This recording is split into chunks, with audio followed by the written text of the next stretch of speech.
ça, c'est clairement de la merde. Ne t'inquiète pas, ça va bien se passer. Bien se passer, ne t'inquiète pas. Bonjour à tous, vous êtes sur Fitness Logic. Aujourd'hui, je vais vous faire un petit test matos de la marque Decathlon. Étant en Australie, c'est le seul magasin auquel j'avais plus ou moins confiance pour acheter des trucs pour faire face au confinement. Tout ça, c'est moi qui l'ai acheté, ce n'est pas une vidéo sponsoring. Je l'ai acheté avec mon propre argent pour faire face au confinement et m'entraîner de manière optimale. Alors, je vais virer ça pour qu'on ait un petit peu plus de place pour vous montrer les différentes choses que j'ai devant moi. On va commencer par ce qu'il y a de plus loin. Il s'agit, je crois, des SL500. Alors, c'est des sliders. Alors, les sliders, qu'est-ce que c'est? C'est un outil qui vous permet de faire des exercices où vous allez glisser en mettant soit votre main, par exemple, si vous faites des archer push-up, ou par exemple, si vous faites du leg curl, ça vous permet, du leg curl au poids de corps, évidemment, d'avoir quelque chose qui glisse. Alors, c'est pas très cher, c'est pour ça que je les ai achetés, mais si vous voulez pas dépenser de l'argent dans ce genre de choses, vous pouvez utiliser un top de Tupperware, une assiette en plastique, voire une serviette sur ce genre de parquet. Ça va vraiment dépendre de là où vous vous entraînez. C'est pas mal, c'est pas obligatoire, donc je leur donnerai, allez, 6 sur 10. Ensuite, j'ai un rouleau de massage. Alors ça, c'est a priori pas vraiment utilisé pour l'entraînement, sauf que j'ai trouvé un exercice qui est un hack squat contre le mur.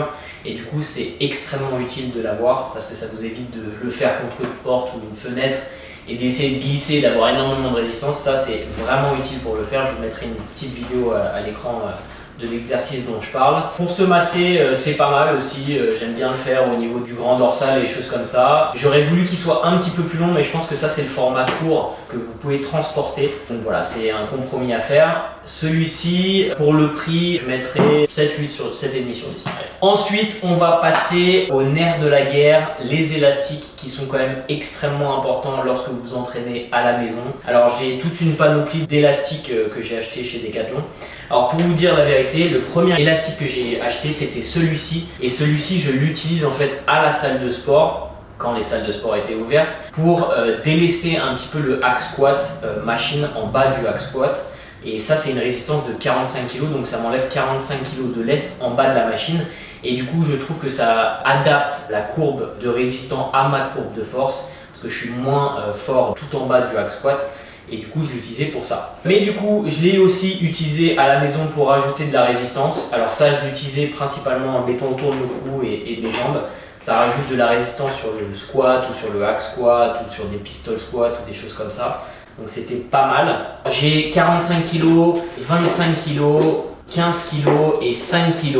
Alors les élastiques sont pas mal, ils sont assez résistants, ils sont pas abîmés. Ça fait peut-être 2 mois que je les utilise depuis le début du confinement et je m'entraîne avec pratiquement 6 jours sur 7. Donc c'est quand même assez résistant. La critique que j'ai à faire concernant ces élastiques, c'est que je trouve que la résistance augmente beaucoup en fait avec l'étirement. Pour comparer avec un autre exercice, un autre élastique d'une autre marque, ça c'est la marque Rogue, que certains connaissent, tous les crossfitters connaissent Rogue. Et en fait, la résistance est plus ou moins la même sur l'élastique, quelle que soit la manière dont vous l'étirez. Alors effectivement, quand vous êtes au bout de l'étirement, ça devient un petit peu plus difficile.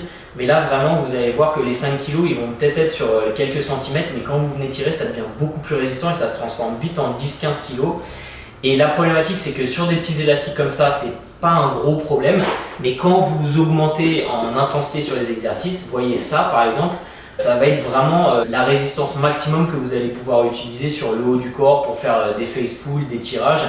Ça, pour le haut du corps, ça devient vraiment trop difficile. Alors, peut-être que je suis pas assez costaud aussi, mais c'est vraiment une résistance monstrueuse parce que vous avez effectivement 45 kg au début, mais à la fin, ça se transforme vite en 50-60 kg, je pense. Il y a un élastique qui existe au-dessus de ça, le noir, qui est 60 kg. Et il y a aussi un 35 kg qui est entre le rouge et le jaune et qui est orange. L'association des couleurs, ils sont pas bêtes chez Decathlon. En gros, ces élastiques, je leur mettrai 7 sur 10 et les Rogue, plutôt 8 sur 10, voire 9 sur 10. Celui-là, c'est vraiment mon préféré. Ensuite, passons au poignet. Alors, ça, c'est leur poignée. Ils la vendent comme ceci ou ils la vendent en pack 3 en 1. Quand ils la vendent seule, c'est juste une poignée toute simple. Vous pouvez faire des handstands, des exercices de poussée. Moi, je les utilise principalement pour les pompes à plat, les pompes déclinées, pour les poiriers, pour les L-sit. C'est vraiment pratique. Elles sont vraiment confortables, elles tiennent hyper bien, elles ne bougent pas, elles sont super résistantes. Franchement, ces poignées-là, je leur mets 9 sur 10. Alors après, pour le combo 3 en 1, vous avez un roller, vous voyez, qui glisse. Alors le problème, c'est que vu que ce n'est pas des billes et que c'est des cylindres, l'axe de glissement, vous ne pouvez pas le changer pendant l'exercice. J'aurais bien voulu qu'ils mettent une sorte de rotation pour avoir des poignées rotatives. Ça aurait été à mon avis plus intéressant. Ils disent que vous pouvez aussi l'utiliser pour faire ce que je vous montrais par exemple du leg curl au poids de corps. Honnêtement, je l'utilise pas trop. Je préfère les sliders. Et la deuxième option que vous avez, c'est d'avoir une poignée sur surface instable, comme ça. Alors ça, c'est clairement de la merde. Et je sais pas pourquoi ils font ça. À la limite, pour la rééducation, ça peut être intéressant, mais pour quelqu'un qui s'entraîne pour développer sa masse musculaire, ça n'a aucun intérêt. On sait que sur surface instable, vous serez moins fort, donc vous aurez moins de tension, donc moins de développement de votre masse musculaire. Enfin, si vous avez fait Bayesian, vous savez tout ça, je vous apprends rien.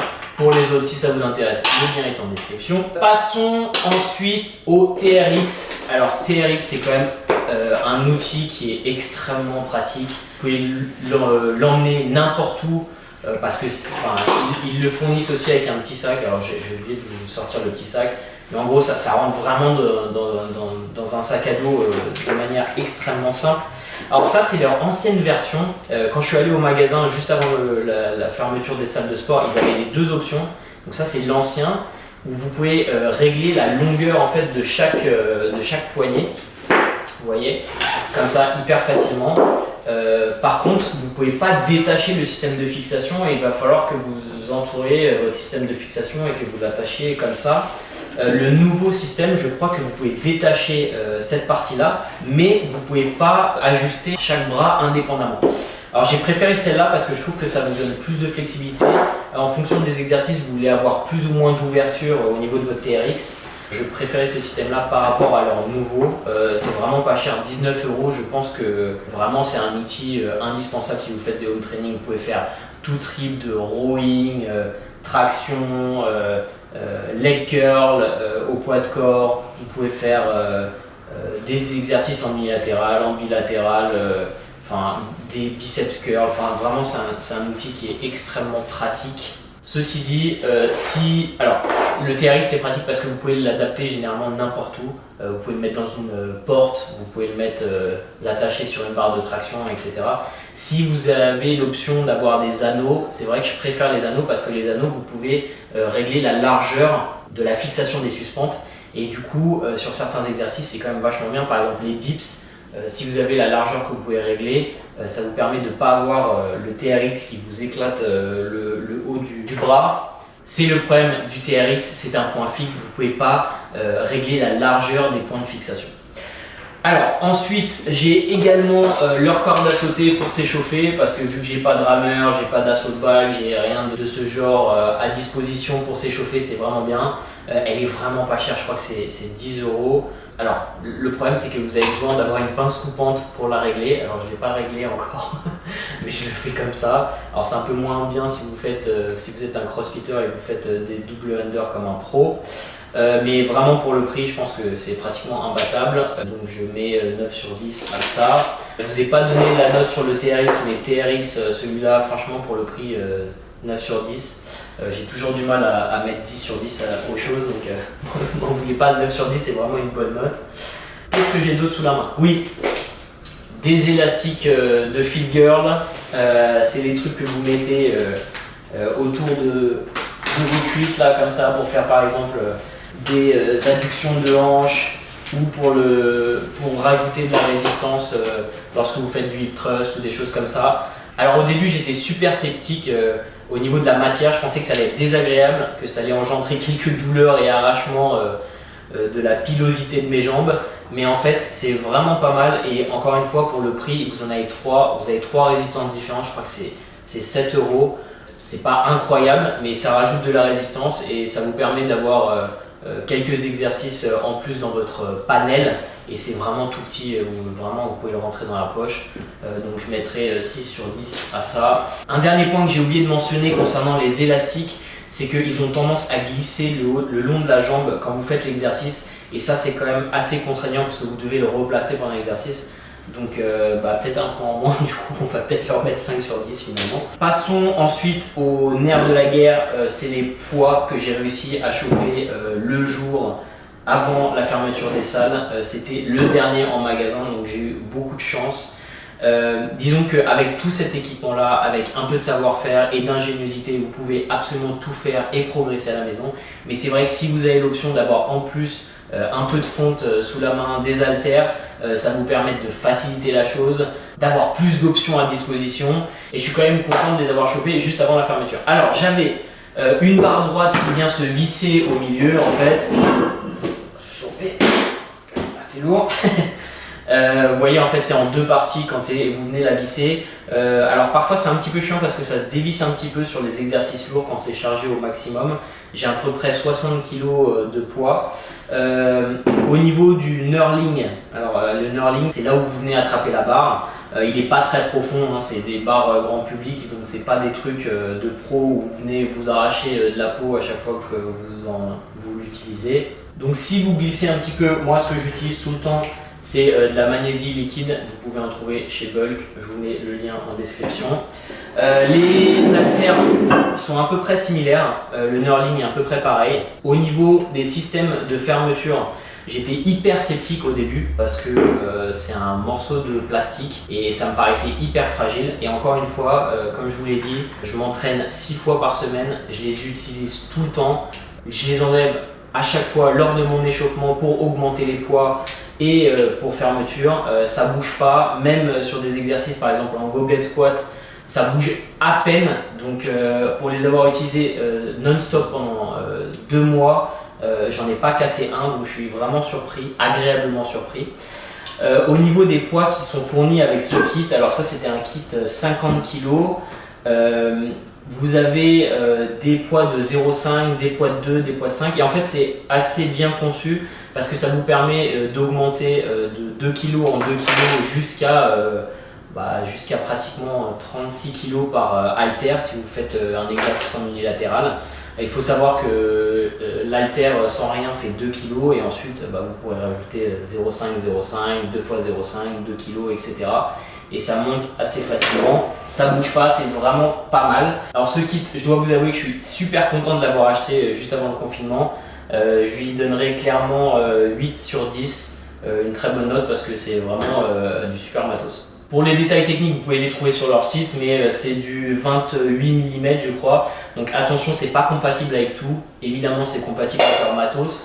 Et j'ai trouvé d'autres disques de 5 kg et en fait c'était je pense du 25 mm et du coup je pouvais pas les rajouter, donc j'étais un petit peu dégoûté, mais voilà. Alors voilà, j'ai fini avec tout le matos Decathlon que j'ai devant moi. Je vais en profiter pour vous montrer quelques autres accessoires que j'utilise dans mon training tout le temps, des trucs qui me quittent jamais en fait, que j'ai toujours dans mon sac. Alors ça c'est des sangles de tirage, je les utilise principalement pour le soulevé de terre et le soulevé de terre aux mains. Quand vous commencez à mettre lourd, avec beaucoup de répétitions, ça vous permet de garder la barre entre les mains et de ne pas avoir votre grip comme facteur limitant. J'ai également des bandes de genoux que j'utilise pour le katsu. Ces deux trucs, ça vient de chez Bulk. J'ai également des coudières aussi qui viennent de chez Bulk que j'utilise dès que je commence à avoir une petite sensation de douleur au niveau du coude. Alors c'est rare, mais dès que ça arrive, je mets une coudière pour garder l'articulation au chaud. Et j'ai aussi les poignets Angles 90 que j'utilise tout le temps. Alors vous voyez là, ils sont attachés comme ça parce que je faisais du pull-through avec un élastique. Vous passez autour de l'élastique, vous voyez comme ça, et ça vous permet de tirer. Je les utilise aussi principalement avec les élastiques en poignée. Je viens l'attacher à l'élastique et ça permet d'avoir une poignée extrêmement confortable parce que tirer un élastique comme ça à pleine main, c'est pas très agréable sur le long terme et si vous faites beaucoup de reps. Donc c'est un autre accessoire que je recommande fortement. Bon, dernier point que je voulais mentionner, on en parle Decathlon de cette technique d'exécution dégueulasse là. C'est quoi ça? C'est parfait pour se faire un infra épineux. Tu crois que c'est du respect ça? Tu crois que c'est du respect mon garçon? Est-ce que tu crois que c'est du respect? Avec les coudes qui sont pas en dessous de la barre là, c'est vraiment catastrophique. Je vous propose d'être modèle pour vos prochaines campagnes de pub et ce gratuitement et en plus vous aurez des exécutions parfaites. Voilà, j'espère que cette vidéo vous a plu. Si c'est le cas, faites-la tourner. N'oubliez pas de vous abonner et d'appuyer sur la cloche des notifications. Et moi, je vous retrouve dans la prochaine. Ciao. M'en bats les couilles. Rien à foutre. M'en bats les couilles.